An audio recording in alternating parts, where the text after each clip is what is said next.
Years ago, my daughter Sarah, when she was a junior in high school, said to me, she said, "Dad, it says in our money, in God we trust, so why don't we?" Now, my daughter ended up growing up to be a surgeon, and she was a missionary doctor in Zambia, and she passed from breast cancer in January of 2016. So if you do nothing else, you need to read the dedication to the book, because this is my attempt to answer my daughter's question when she was in high school.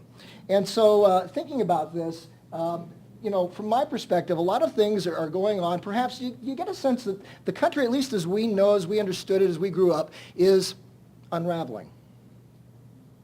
And so one of the things that occurs to me is that at a time when we are facing a fiscal cliff with approaching $21 trillion in debt and things of that nature, we have lost a sense of who we are and what it is that unites us. And so it's a problem that I think many of us feel is facing us. And I don't know about you, but I certainly sense that this is an issue that as we see a next generation coming up that perhaps doesn't know the history of the country as well as we'd like, what do we do about it? What do we see? When you look at Washington's inaugural address to the country, one of the things that he talked about in his inaugural speech was that our whole national policy is based upon the immutable morality of the public, the private morality of the citizenship.